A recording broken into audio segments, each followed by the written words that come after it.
back, which is all about meeting the Royal Arcana. Okay, the Royal Arcana. This is a part of the TTC playlist designed for students of Third Eye Fortunes taking the TTC 6-week course for the Tarot Training course. So if you're currently a student of Third Eye and you miss a lecture, you miss a class, this is a great reference tool. Or if you would like to re-listen to a lecture, this is a great reference tool. And of course, the lectures are totally free to listen to, even if you are not currently a student of Third Eye. We won't go over the entire level 3 class. We are going to be going over the lecture. So let's get right into it. I'm still drinking my passion fruit hibiscus tea that I was drinking earlier. So the Royal Arcane. Let's start with that. Royal Arcane. You'll also see this called the court cards. Arcane references the secrets, the hidden mysteries. These are the royal secrets. These are the court secrets. These are the secrets of the court. What is the Royal Arcane? Let's get into that. Most oftenly called the court cards. These typically represent an archetypal person. That person can be either yourself or someone else. By understanding the personality and attributes of the card, you can pinpoint whether it is yourself or someone else represented by that card. Court cards primarily reflect personality traits and characteristics. They provide clues as to how a person thinks, feels, and acts, and what truly motivates them. The court cards have often been linked to the Myers-Briggs Personality Trait Indicator, MBTI. Myers-Briggs is based around the theories and ideas of Carl Jung and is now a very well-respected method of gaining a deeper understanding about personality types and motivational factors. According to the MBTI tests, there are 16 different personality types. Interestingly, this corresponds to the 16 court cards in the Royal Arcane of Tarot. If you have worked with MBTI before, you may like to draw your own conclusions about which MBTI profile fits with each of the court cards, and note it in your tarot journal. At this stage, there is no single universal system of correspondences between the 16 court cards and the 16 MBTI archetypal personality types. However, in the more traditional tarot, court cards are also given physical attributes such as hair, eye color, sex, and age. Example being male, brown hair, blue eyes, attractive, mature. However, in my experience, I find this is incredibly limiting and at worst inaccurate. Many times queens come up for men. Men can have feminine energy, and many times kings can come up for women, and women can have masculine energy. So it can be very limiting to think in those archaic constructs. Pages come up for older people sometimes, and so forth. So queens don't have to be women, and kings aren't always men. It's about the masculine and feminine energy. It's about energy. It's not necessarily about physical sexual characteristics. Each of the 16 Royal Arcane are divided into 4 groups, which would be Earth is Pentacles, Air is Swords, Fire is Wands, and Water is Cups. We've talked about this a little bit in level 1 and level 2, and we're kind of going to go back and reference some of that in this 3rd level here, where we meet the Royal Arcane. And if you see me looking down, that's because I'm referencing the lecture guide that I have made for class. So that's kind of what I'm referencing here for the video. So let's talk about the suits of the Royal Court. We would have the Kingdom of Swords. This would be associated with air in the mental realm, the mind, rationality, logic, communication, and intuition. Useful thoughts and strategy, as well as anxieties and fears. This also includes all air signs, Libras, Aquarius, Gemini. Next, we have Pentacles. This would be the kingdom of earth and the material realm.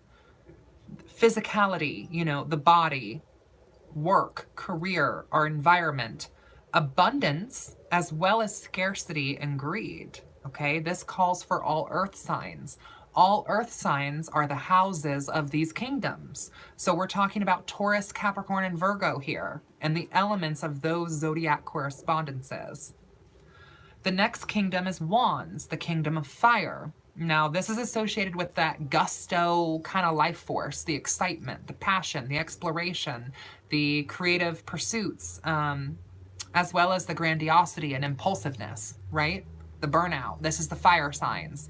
This is the brashness. This would be our brutally honest Sagittarians, our royal and loyal Leos, and our feisty Aries. Those are the houses of the kingdom of fire.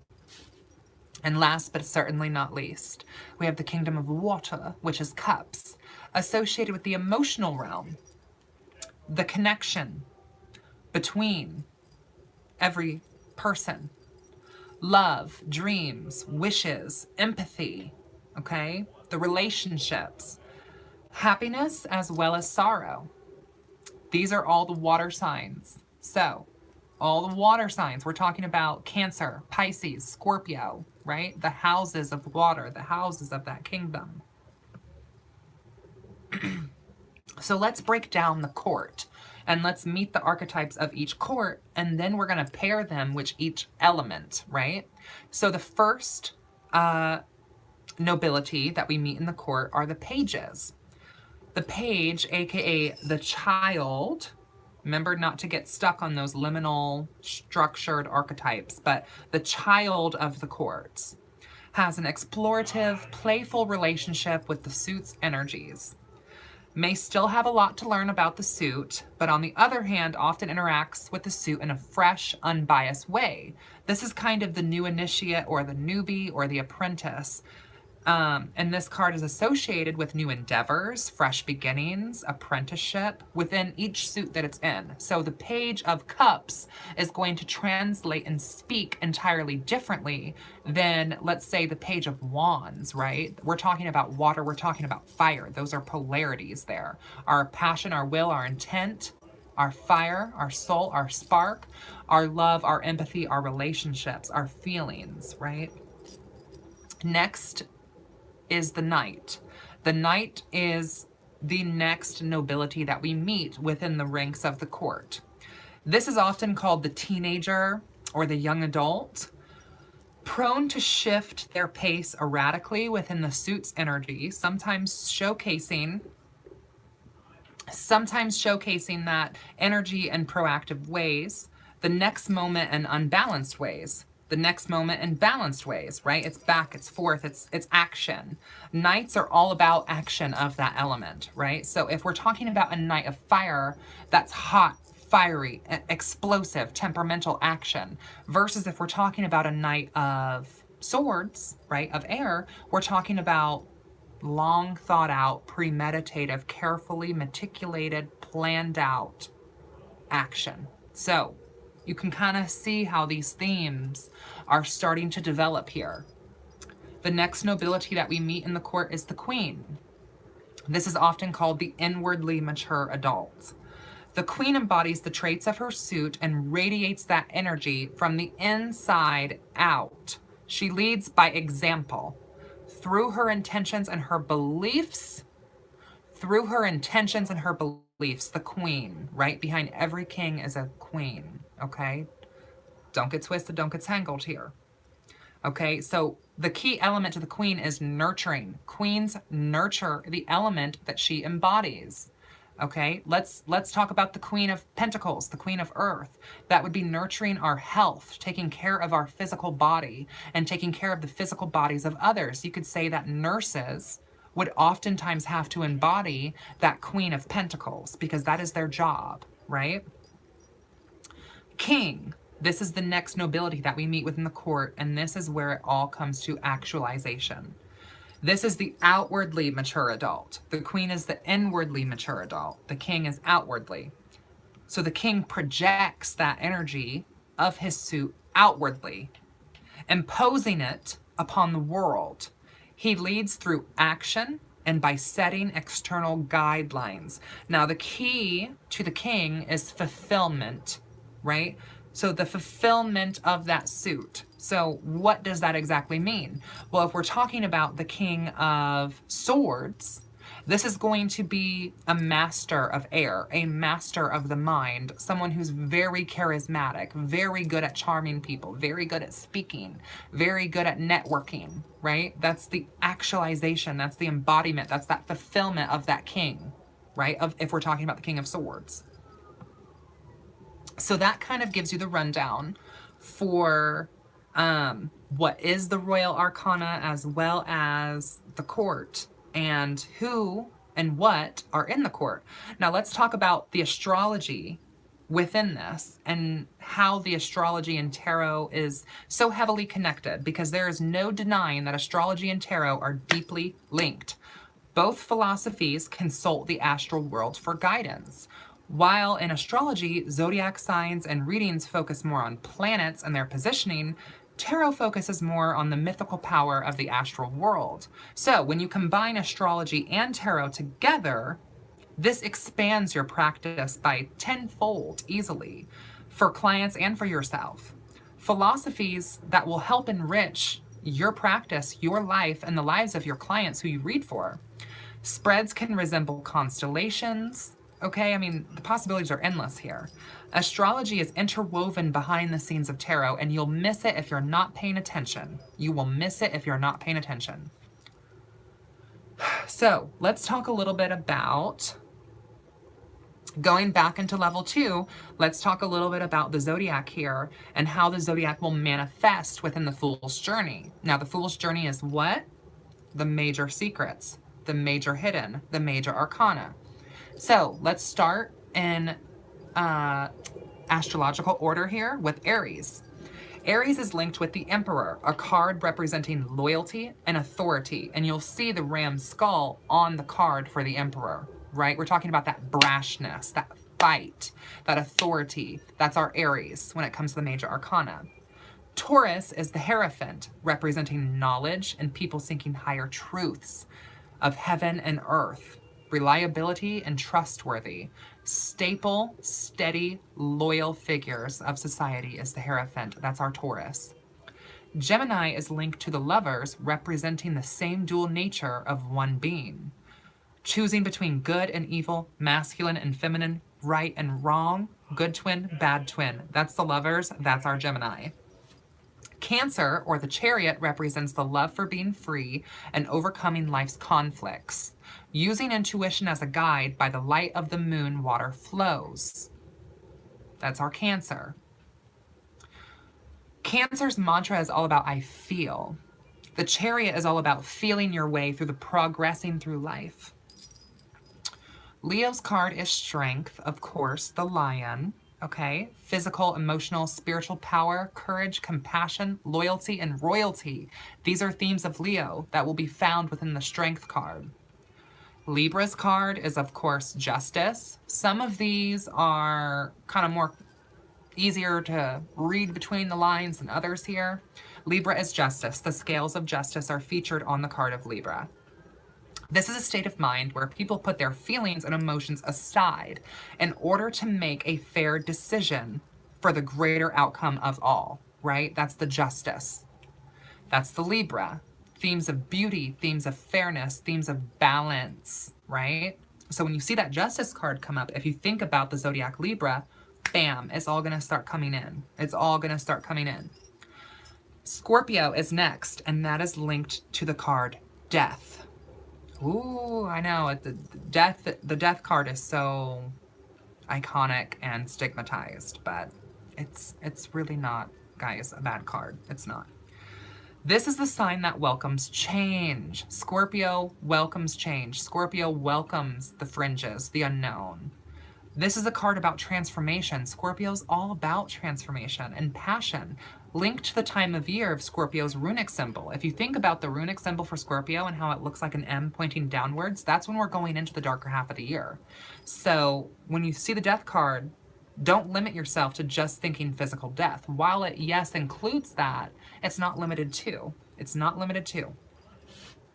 Sagittarius is temperance. Okay? Sagittarius is temperance. Often they find their way through difficulties, honesty, and direction. And temperance is a very spiritual card about pursuing your truth. Temperance is all about redemption. Temperance is about enlightenment, truth, right? So there's our Sagittarius right there. There's our Archer shooting for the truth, fighting for the truth. Capricorn is linked to the devil. Sorry, Capricorns. I know that this is going to get a reaction, but Capricorn in traditional RWS, Rider-Waite-Smith, is linked to the devil card, advising people to reflect on negativity and swap that negativity for confidence, okay? So think about Capricorn. It's an earth sign. Think about the devil card. Has to do with temptation, has to do with imprisonment, enslavement, shacklement, right? Capricorn is the workaholic of the zodiac. It's all about earthly pleasures, finances, money, having nice things. It makes sense. I mean, just, you know, it makes sense, guys. Okay, next up we have the card of Aquarius, which is the Star. Focusing on optimism, faith, and helping people, and revolution. Trying to get people to believe that anything is possible. After all, we are living in the age of Aquarius. If y'all don't know about the age of Aquarius, I encourage you to go read up on that. Go read up on that, because that's going to speak a lot too about the Star. And the Star is all about hope and renewal and revolution and faith. And that is very much what the archetype of Aquarius speaks to. And last but not least, in our astrological lineup here, we have Pisces. Pisces is linked to the moon, a creature of ever-changing moods, tides, and phases. The fish, Pisces. That corresponds to the moon. Now, you are going to find, for instance, if you go back to our last level when we were talking about the major arcana card, Wheel of Fortune, that you have all 4 fixed signs of the zodiac there corresponding to the Wheel of Fortune. So you can absolutely draw zodiac correspondences to each of the major arcana cards and the minor arcana cards and the royal arcana cards. But these are classically associated zodiacs to each of the major arcana, okay?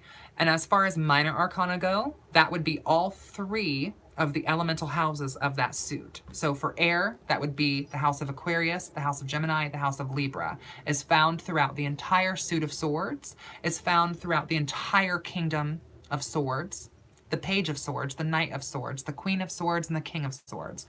And same goes for the rest of the elements here. So that is going to complete our lecture for level 3, and level 4 will be posted soon and all added to a playlist for you guys to reference. Like I said, if you guys are already students of Third Eye, this can be a great access tool in case you miss a class or you want to rehear a lecture. And of course, the lectures are totally free. However, we will not be going over all of the class in these videos. These videos are just the lectures, okay? So I have activities and tarot sizes planned for, you know, each of these levels here, but those are going to be kept within the classes. So I will be posting we're on level 3. I will be posting level 4 shortly. Level 4, we're going to really be getting into the minor arcana. We cut the head of the beast off in level 2, breaking down the Fool's Journey and the major arcana.